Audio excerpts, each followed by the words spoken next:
रमो अरिहन्तारं रमो सिद्धारं रमो आयरियाळं रमो वज्रायाळं रमो लोए सबसाहु। मोक्ष मार्ग के नेता एवं कर्म पर्वतों के भेदक और विश्व के सब तत्वों के ज्ञायक चेतन संवेदक सद्गुण आप समान प्राप्त हो यही भावना भाकर देव विनय पूर्वक करूं वंदना बारंबार जिनेश्वर देव। मंगलमय मंगल करण वीतराग विज्ञान नमो ताहि जाते भय अरिहंतादि महान। करि मंगल करि हो महा ग्रंथ करण को काज जाते मिले समाज सब पावे निज पद राज।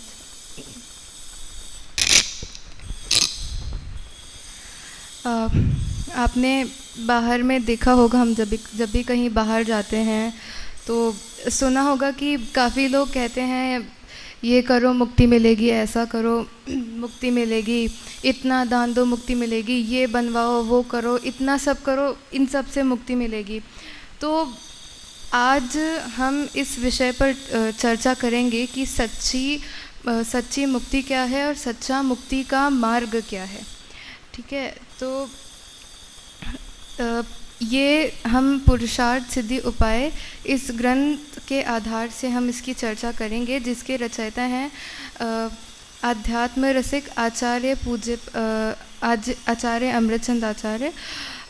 आध्यात्मिक संतों में कुंद आचार्य के बाद यदि किसी का नाम लिया जाता है तो वे हैं अमृतचंद आचार्य। दुख की बात है, आपका परिचय ज़्यादा प्राप्त नहीं होता है, परंतु पुरुषार्थ सिद्धि उपाय ग्रंथ के एक श्लोक में ही आपने अपनी सरलता प्रकट करते हुए मानो अपना पूर्ण परिचय ही दे दिया हो। वो श्लोक कुछ इस प्रकार है। वर्णे कृतानि चित्रे पदानि तु पदे कृतानि वाक्यानि वाक्ये कृतं पवित्रं शास्त्रम इदं न पुनरस्माभिः। अर्थात तरह तरह वर्णों से पद बन गए, पदों से वाक्य बन गए और वाक्यों से यह पवित्र शास्त्र बन गया और मैंने कुछ भी नहीं कहा। यानी कितनी महिमा की जाए, इतने बड़े बड़े ग्रंथ आचार्य लिख देते हैं। समय सार की टीका अमृतचंद आचार्य ने लिखी, प्रवचन सार की टीका अमृतचंद आचार्य ने लिखी, और इतने बड़े बड़े ग्रंथ लिखने के बाद वे कहते हैं कि मैंने कुछ भी नहीं कहा। मतलब कितनी ज़्यादा बड़ी बात है ये। और कहाँ हम ज़रा थोड़ा सा कुछ कर नहीं देते हैं, थोड़ी सी कोई बड़ी चीज़ करते नहीं हैं कि हर जगह ढिंडोरा पीटते हैं, मैंने ये किया, मैंने वो किया, देखो मैंने ये किया। तो अब यदि हमें कुछ करना ही है जो हमारे लिए पूर्ण उपादेय हो, जो हमें सच्चा सुख प्राप्त हो, जिससे ऐसी मुक्ति को हम समझते हैं, ऐसी मुक्ति का मार्ग क्या है यह हम समझते हैं। तो इस मुक्ति के मार्ग में सबसे पहले तो ये देखते हैं कि मुक्ति क्या है। तो इसके लिए 20वें इसके लिए कहते हैं कि मुक्ति का आशय है दुखों से पूर्णतः मुक्ति। मतलब यानी हमें किसी भी प्रकार का दुख है तो उससे पूर्णतः मुक्त होना ही सच्ची मुक्ति है। और क्या कहा, दुख आकुलता रूप है, अतः मुक्ति पूर्ण निराकुल होनी चाहिए। जहाँ रंच मात्र भी आकुलता रहे वह परिपूर्ण सुख नहीं, अर्थात मुक्ति नहीं। अब आप खुद ही सोचो, वो मुक्ति कैसी मुक्ति होगी जहाँ पे थोड़ा सा भी दुख हो, फिर तो वो मुक्ति भी नहीं कहलाएगी। मतलब जहाँ जैसे हम कहते हैं कि किसी ने नया वाइट ड्रेस पहना, ठीक है, कल ही लेके आए हैं और नया एकदम प्लेन वाइट ड्रेस है ना, और अब बहुत एक्साइटमेंट थी, नई ड्रेस थी और कल ही लेके आए हैं, तो उछलते कूदते हम जा रहे थे कि सबको दिखाएंगे मेरा नया वाइट ड्रेस है। और एक्साइटमेंट के चक्कर में क्या हुआ कि उछलते उछलते थोड़ा सा कीचड़ उछल के हमारी ड्रेस पे लग गया। अब उस पूरी वाइट ड्रेस की शोभा उस छोटे से कीचड़ के डॉट की वजह से ख़राब हो गई। उसी प्रकार यदि मुक्ति में हमारा जो सुख है उसमें थोड़ा सा भी अंश मात्र भी दुख हो तो वो पूर्ण मुक्ति नहीं है। मुक्ति दुखों से पूर्णतः रहित जो है वही सच्ची मुक्ति है। ठीक है, अब आप आगे देखें कि जो मुस्लिम्स हैं, मुस्लिम टेररिस्ट होते हैं, तो वो कैसे होते हैं, उनका मेन मोटिव क्या रहता है कि हम इनको मारेंगे तो हमें मुक्ति मिलेगी। उनके अंदर ऐसी एक बन जाती है कि अगर हमने इसको मारा तो मुक्ति मिलेगी, इनको मारा तो मुक्ति मिलेगी, इतनों को मारेंगे तो मुक्ति मिलेगी और खुद मर जाएंगे तो मुक्ति मिलेगी। मतलब ये कैसी मुक्ति होती है कि जिसमें खुद को मार दिया तो हमें मुक्ति मिल गई। ठीक है, तो ज़रा सा भी दुख नहीं होना चाहिए। अब खुद को टॉर्चर करेंगे या किसी और को टॉर्चर करेंगे तो ये कहाँ से मुक्ति का मार्ग है। दादा कहते हैं ना कि जो मुक्ति जितनी हमारे लिए अच्छी है उतना ही अच्छा हमारा मुक्ति का मार्ग है। ऐसा नहीं है कि कहीं टॉर्चर वगैरह किया जाए। तो अब ये क्या सच्चा मुक्ति का मार्ग क्या है, तो एक श्लोक नंबर पुरुषार्थ सिद्धि उपाय के श्लोक नंबर 20 में कहा, एवं सम्यग दर्शन बोध चरित्र त्रयात्मको नित्यम तस्यापि मोक्ष मार्गो भवति निषेव्यो यथा शक्ति। अर्थात सम्यक दर्शन, सम्यक ज्ञान और सम्यक चारित्र, इन तीनों की एकता ही मोक्ष मार्ग है। प्रत्येक जीव को इसका सेवन यथाशक्ति करना चाहिए। आगे कहा कि सम्यक दर्शन अर्थात सच्ची श्रद्धा, सम्यक ज्ञान अर्थात सच्चा ज्ञान और सम्यक चारित्र अर्थात सच्चा चारित्र, इन तीनों की एकता ही सच्चा मोक्ष मार्ग है। ऐसा नहीं कि हमने सम्यक ज्ञान या सम्यक चारित्र या सम्यक दर्शन में से कुछ एक कर लिया तो हमें मुक्ति मिल गई। नहीं, हमें तीनों करने से ही मोक्ष प्राप्त होगा। पर एक प्रश्न यहाँ उठता है कि ये जो सच्चा दर्शन, सच्चा ज्ञान, सच्चा चारित्र है, ये किसका करना, किसका सच्चा दर्शन, सच्चा ज्ञान? तो अपनी आत्मा का ही सच्चा दर्शन, सच्चा ज्ञान, सच्चा चारित्र करना कि ये मैं हूँ और मैं परम शुद्ध आत्मा हूँ। आगे कहते हैं कि निश्चय, आगे सम्यक दर्शन, सम्यक ज्ञान, सम्यक चारित्र का स्वरूप बताते हैं। तो निश्चय से तो ये तीनों ही आत्मरूप ही हैं, अर्थात आत्मा की शुद्ध पर्याय हैं। लेकिन फिर भी इनको भेद से समझाते हुए कहते हैं कि पर पदार्थों से भिन्न अपनी आत्मा का वास्तविक स्वरूप स्वसन्मुख होकर समझकर उसमें आत्मपने की श्रद्धा सम्यक दर्शन है। श्लोक नंबर 22 में अमृतचंद आचार्य लिखते हैं,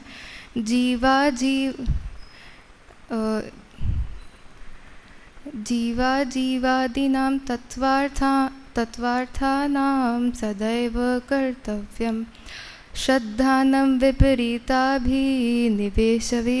विक्तमात्मरूपम तत्।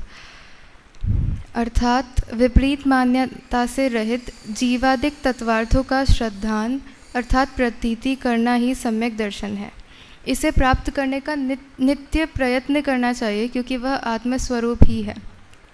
तो हम एक उदाहरण से समझते हैं कि हम बाहर कहीं हैं, अपनी मम्मी के साथ हैं या कहीं भीड़ में हैं, तो हम सबसे भिन्न अपनी मम्मी को कैसे देखते हैं कि हमें श्रद्धान है कि हाँ यही मेरी मम्मी है, अलग से शाइन करती है अपनी मम्मी भीड़ में कहीं पे। तो इसी प्रकार अपनी आत्मा को पर पदार्थों से भिन्न जानना, अपनी आत्मा का श्रद्धान करना। फिर आगे कहा कि हमें सबसे पहले सम्यक दर्शन को प्राप्त करना चाहिए क्योंकि वह ही आत्मा का क्योंकि इसे प्राप्त किए बिना मोक्ष मार्ग का आरंभ नहीं हो सकता है। तो आगे क्या कहा कि सम्यक दर्शन, श्लोक नंबर 21 में कहा, सम्यक दर्शन, सम्यक ज्ञान और सम्यक चारित्र, इन तीनों में सबसे पहले सम्यक दर्शन की पूर्ण को पूर्ण प्रयत्न करके प्रयास करना चाहिए, क्योंकि इसके होने पर ज्ञान सम्यक ज्ञान रूप और चारित्र सम्यक चारित्र रूप परिणत होता है। अब हम बाहर गए तो जब तक हम अपनी मम्मी का श्रद्धान नहीं करेंगे कि हाँ यही मेरी मम्मी है, तो हम मम्मी के साथ कैसे रहेंगे, मम्मी का ज्ञान कैसे करेंगे और मम्मी के साथ पूरे टाइम रहेंगे कैसे। तो सबसे पहले अपनी आत्मा का दर्शन करना, सबसे पहले सम्यक दर्शन करना, फिर ही सम्यक ज्ञान और सम्यक चारित्र। 6 ढाला में आता है ना, मोक्ष मार्ग की प्रथम सीढ़ी या बिन ज्ञान चरित्रा, सम्यक तानल लहे सुदर्शन धारो भव्य पवित्रा। तो इसीलिए कहा कि सम्यक दर्शन हमें सबसे पहले प्राप्त करना चाहिए, उसके बाद सम्यक ज्ञान और सम्यक चारित्र की प्राप्ति होगी। आगे सम्यक ज्ञान का स्वरूप बताते हुए कहा कि पर पदार्थों से भिन्न अपनी आत्मा की तथा पर पदार्थों की स्वसन्मुख होकर यथार्थ जानकारी सम्यक ज्ञान है। श्लोक नंबर 35 में इसका स्वरूप बताते हैं। संशय विपर्य और अनध्यवसाय से रहित अनेकांतात्मक प्रयोजनभूत तत्व की सही जानकारी ही सम्यक ज्ञान है। इस सम्यक ज्ञान को प्राप्त करने का भी सदा प्रयत्न करना चाहिए। अब हम जैसे अभी मैंने कहा कि बाहर जाते हैं तो मम्मी का श्रद्धान तो रहता ही है कि हाँ ये मेरी मम्मी है, लेकिन हम जानते भी रहते हैं कि हाँ ये मेरी मम्मी है और मुझे इनसे दूर नहीं रहना है। तो हम पूरे टाइम जानते रहते हैं कि मम्मी के साथ रहना है, मम्मी के साथ रहना है, ज्ञान करते रहते हैं। आगे प्रश्न उठता है कि ये संशय विपर्य और अनध्यवसाय है क्या। तो पहले कहा कि संशय के लिए कहा परस्पर विरुद्ध अनेक कोटि को स्पर्श करने वाले ज्ञान को संशय कहते हैं। जैसे शुभ राग पुण्य है या धर्म, अथवा यह सीप है या चांदी। उदाहरण में क्या, शुभ राग पुण्य है या धर्म। पूजन में आता है ना, राग शुभ कर्म कमाते सुख होगा, अब तक बस ऐसा माना था, पाप कर्म को त्याग पुण्य को चाह रहा अपनाना था, है ना। और क्या कहा कि जैसे दादा का एग्ज़ाम्पल था, दादा ने दिया था कि एक बच्चे की मम्मी गुम जाती है तो उसे पुलिस स्टेशन में ले जाते हैं, तो वहाँ पे बच्चा पूरे टाइम बैठ के देखता है कि मेरी मम्मी कहाँ है, आएंगी कि नहीं, इसी रास्ते से निकलेंगी तो दिखेंगी। तो उसे दिखता है कि एक आंटी ने सेम ड्रेस पहना है जैसे मेरी मम्मी ने पहना है, तो वो उस टाइम पे एक कन्फ्यूज़न हो जाता है कि ये मेरी मम्मी है या नहीं। इसको हम संशय कह सकते हैं। आगे विपर्य कहा, तो विपरीत एक कोटि के निश्चय करने वाले ज्ञान को विपर्य कहते हैं। जैसे शुभ राग को धर्म मानना, सीप को चांदी जान लेना। अब एक सेकंड के लिए वो बच्चा भी कंफ्यूज हो जाता है कि यही मेरी मम्मी है, या ये संशय में तो हो गया कि ये मेरी मम्मी है या नहीं, लेकिन विपर्य में क्या होगा कि वो फाइनल कर लेगा कि हाँ यही मेरी मम्मी है। बट देन मम्मी पीछे, वो आंटी पीछे देखती है तो उसे पता चलता है कि ये मेरी मम्मी नहीं है। फिर अनध्यवसाय क्या कहा, तो यह क्या है या कुछ है, केवल इतना अरुचि और अनिर्णय पूर्वक जानने को अनध्यवसाय कहते हैं। तो अनध्यवसाय में जैसे उसने देखा कि ये शेड तो मेरी मम्मी जैसा है, लेकिन वो इतना ध्यान नहीं देता है क्योंकि उसे पता है कि एग्जैक्टली ऐसी मेरी मम्मी ने नहीं पहना था कुछ भी, तो उस साइड वो ध्यान ही नहीं देता है, लीस्ट इंटरेस्ट उसका उसमें रहता है, तो ये अनध्यवसाय हो गया। अब आगे सम्यक चारित्र का स्वरूप बताते हैं। क्या कहते हैं कि पर पदार्थों एवं पर भावों से भिन्न अपने ज्ञान स्वभावी आत्म रूप में लीन हो जाना ही सम्यक चारित्र है। इसमें 39 नंबर के श्लोक में बताते हैं, समस्त सावध्य योग से रहित शुभाशुभ भाव रूप कषाय भाव से विमुक्त जगत से उदासीन रूप निर्मल आत्मलीनता ही सम्यक चारित्र है। तो ये तो हमने जान लिया कि मम्मी हमारे, ये हम ऐसी मेरी मम्मी है, और अब उसे दूर से दिख गई कि ये मेरी मम्मी है, ठीक है, तो ये उसको सम्यक ज्ञान भी हो गया। सम्यक दर्शन था कि श्रद्धान था कि मेरी मम्मी ऐसी है, और उसने दूर से जान लिया कि ये मेरी मम्मी है, तो ये उसको सम्यक ज्ञान भी हो गया। अब आगे सम्यक चारित्र में भागता हुआ मम्मी के पास गया और कह दिया कि अब मैं आपको कभी नहीं छोड़ूंगा, मैं अब हमेशा आपके साथ रहूँगा। तो ये हो गया सम्यक चारित्र। ऐसे ही अपनी आत्मा में हमेशा रहना और उसी में लीन हो जाना, यह सम्यक चारित्र हुआ। आगे एक शंका उठती है कि जो रत्नत्रय हैं इनको धारण करने से हमें मोक्ष की प्राप्ति तो होगी। अब आजकल क्या होता है कि हम हर जगह अपना प्रॉफिट देखते हैं कि हमें ये मिले ना मिले। तो ये पूछा कि सम्यक कि रत्नत्रय से मोक्ष की प्राप्ति तो होगी, ठीक है, इसको साइड में, तो लेकिन इससे स्वर्ग आदि की प्राप्ति होगी कि नहीं? ये तो वही बात हो गई कि हमें मिल रहा था आईफोन और हमने मांग लिया नोकिया, ठीक है। तो ये प्रश्न शंका उठी, तो इसके उत्तर में क्या कहा कि स्वर्गादिक तो संसार है, जो मुक्ति का मार्ग है वही संसार मार्ग कैसे हो सकता है? मुक्ति का मार्ग अलग है, संसार मार्ग अलग है। संसार मार्ग में हम पुण्य पाप इत्यादि कार्य करते हैं, मुक्ति के मार्ग में हमें वीतराग होना होता है और वही सच्चा सुख है।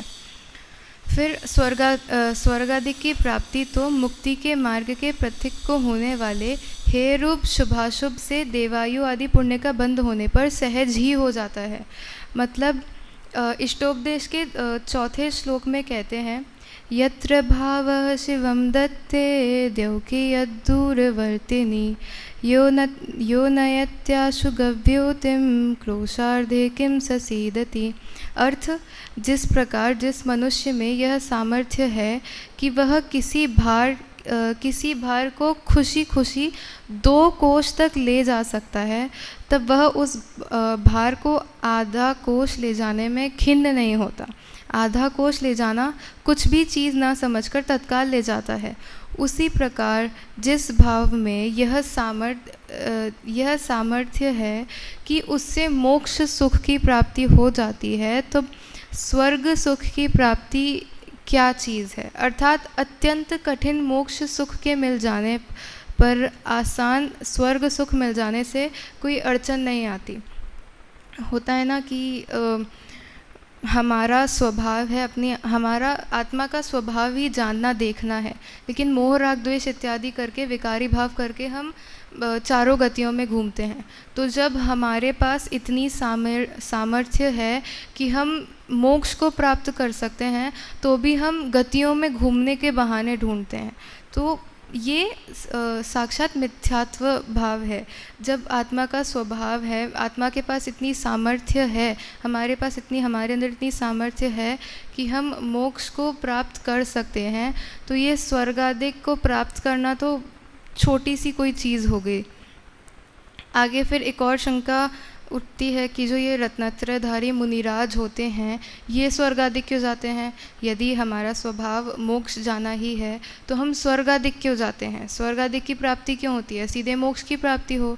तो इसके अर्थ में इसके समाधान में बताते हैं कि रत्नत्रय तो मुक्ति का ही कारण है, पर रत्नत्रयधारी मुनिवरों को जो रागांश है वही बंध का कारण है। शुभाशुभ अपराध के फल से ही मुनिवर स्वर्ग जाते हैं। तो इधर कहा कि जो रागांश हो जाता है उन्हें, जैसे 5 पांडव थे, तो उनमें रागांश के उदय से वे सर्वार्थ सिद्धि गए और बाकी मोक्ष गए। तो इसमें कहा कि शुभाशुभ भावरूप शुभ भाव रूप अपराध के फल से। अब यहाँ पे ये क्यों कहा कि शुभ भाव रूप? पहले कहा शुभ भाव, उसके बाद कहा अपराध के फल से। तो अगर हम बाहर कहीं जाएं कि और कहें कि शुभ भाव किया, तो किसी को भी ऐसा बोले तो कि ये शुभ भाव शुभ भाव, ये सब साक्षात अपराध है। तो सामने वाला भी एक बार के लिए घबरा जाए कि कैसे हैं, कहते हैं कि शुभ भाव ये सब अपराध है। तो इसमें समय सार में पुण्य पाप अधिकार में एक 146वीं गाथा आती है। उसका पद्यानुवाद इस प्रकार है, ज्यों लोह बेड़ी बांधती त्यों स्वर्ण की भी बांधती, इस भांति ही शुभ अशुभ दोनों कर्म बेड़ी बांधती। तो कहा कि जैसे जैसे हमें लोहे की बेड़ी बांधती है, वैसे ही स्वर्ण की बेड़ी बांधती है। अब जैसे मान लो कि किसी ने कोई अपराध किया, तो उसको अगर उसकी पोस्ट कोई नीची सी, कोई ऐरा गैरा सा है, कोई ऐसा वैसा है, तो उसको तो हम क्या करेंगे, लोहे की बेड़ी में बांधेंगे। अब कोई बड़ा है, तो कोई बड़ा है, उसकी पोस्ट ऊंची है, तो उसको क्या सोने की बेड़ी में बांधेंगे। उसने कोई अपराध किया, तो कोई क्राइम किया, तो उसे सोने की बेड़ी से बांधेंगे क्या? नहीं। और अगर सोने की बेड़ी से बांध भी दे, आप खुद सोचो, अगर आपको पनिशमेंट में सोने की बेड़ी से लोहे की बेड़ी से बांधा, क्योंकि आपने कोई क्राइम किया है तो आपको लोहे की बेड़ी से बांधा, आप बड़े दुखी होते हो। या जैसे कोई ऊंची पोस्ट वाला है, वो कहे कि नहीं, मेरा पोस्ट तो बहुत ऊंचा है, आप मुझे कैसे ऐसे कर सकते हो। तो उनसे पूछते हैं कि आपको सोने की बेड़ी से बांध देते हैं। अगर आपको इतना ही लग रहा है तो आपको सोने की बेड़ी से बांध देते हैं। तो बेसिकली वो भी यही कहेगा कि ये क्या बात करते हो, लोहे की बेड़ी से बांधो या सोने की बेड़ी से बांधो, बंधना तो है ही। तो इसी प्रकार शुभ राग करें या अशुभ राग करें, बंधन तो होगा ही होगा, ठीक है। उसी प्रकार जो भी हम शुभ कर्म करें, शुभ कर्म करें, अशुभ कर्म करें, बंध होगा। पुण्य पाप दोनों बंध ही हैं। तो फिर एक और शंका उठती है कि शुभोपयोग को आपने अपराध कह दिया, वही आगे उठता है। तो उसके समाधान में बताते हैं कि यदि रत्नत्रय बंध का कारण नहीं है, तो फिर शंका उठती है कि रत्नत्रयधारी मुनिवरों को देवायु प्रकृति का बंध कैसे होता है। इसका समाधान हमने इष्टोपदेश में तो देख ही लिया है। फिर पुरुषार्थ सिद्धि उपाय में ही 220वें श्लोक में लिखते हैं, रत्नत्रय धर्म निर्वाण का ही कारण है, अन्य स्वर्गादिक का नहीं। मुनिवरों को जो स्वर्गादिक के कारण पुण्य का आश्रय होता है, उसमें शुभोपयोग का ही अपराध है। यानी ये जो शुभोपयोग है, अशुभोपयोग तो अपराध है ही, द्वेष इत्यादि करना है ही, लेकिन जो शुभ राग है, शुभोपयोग है, यह भी अपराध ही है। आगे फिर एक और शंका उठती है कि वे जो मुनिराज थे, उनको रत्नत्रय भी तो था, फिर उन्हें बंद क्यों हुआ।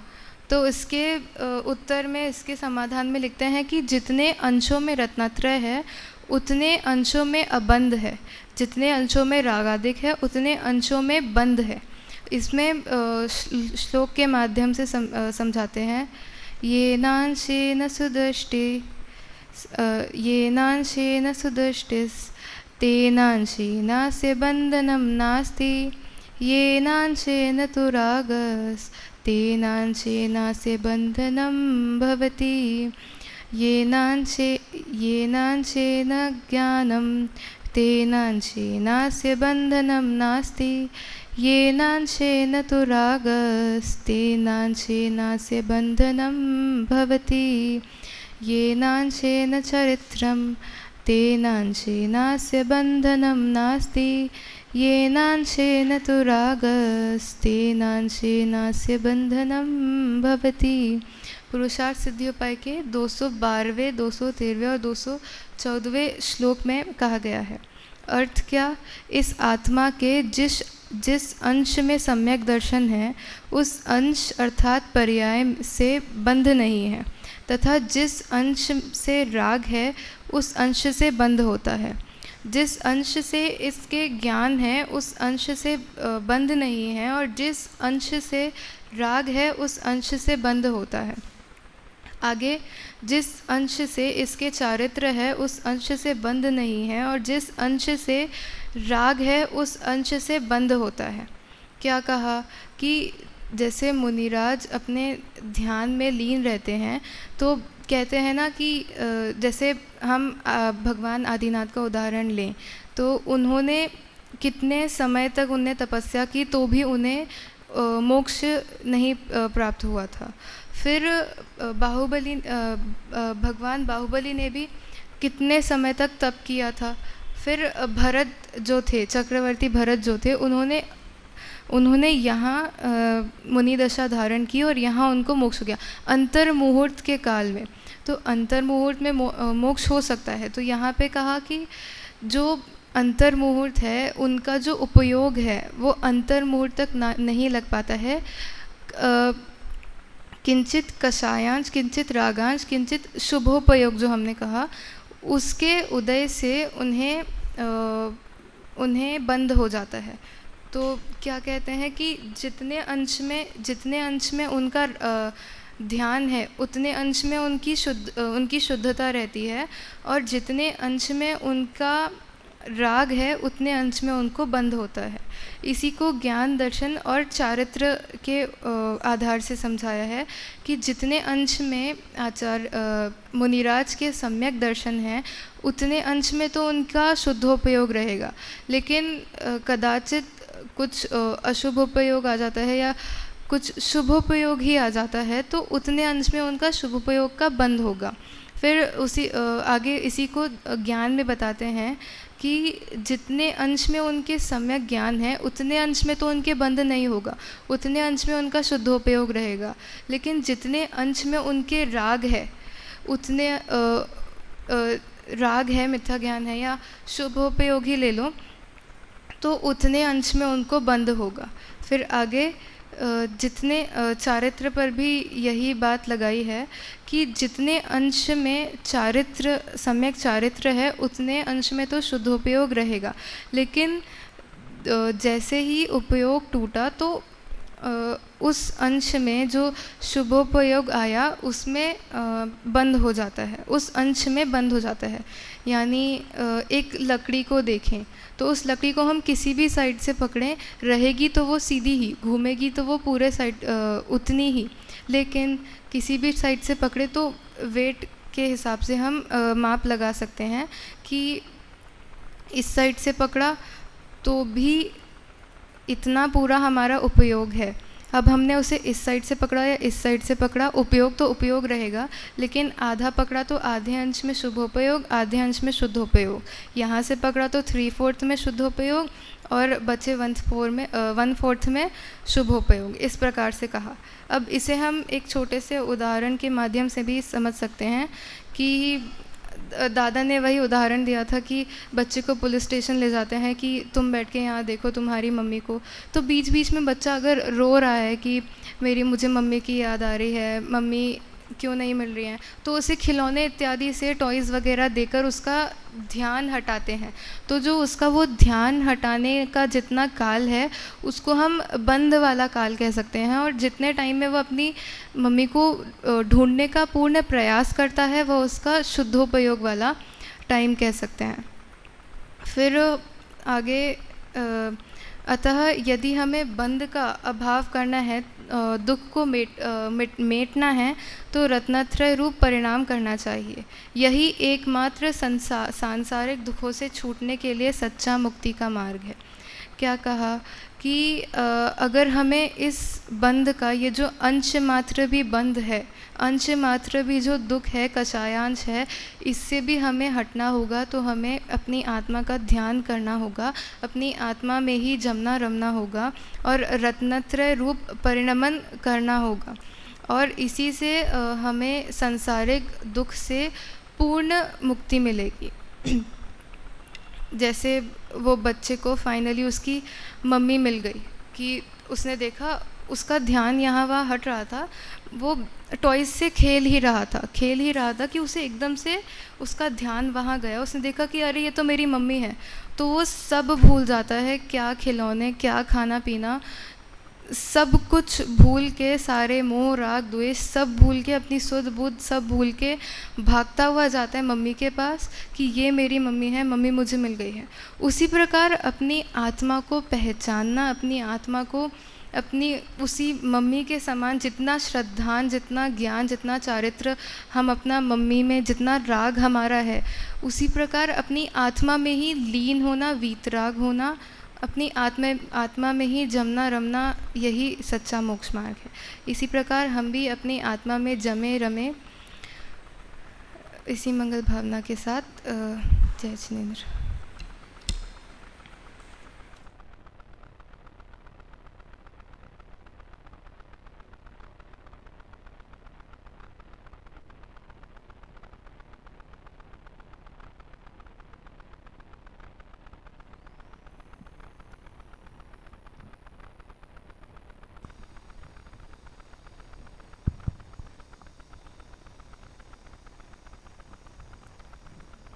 शास्त्री प्रथम वर्ष के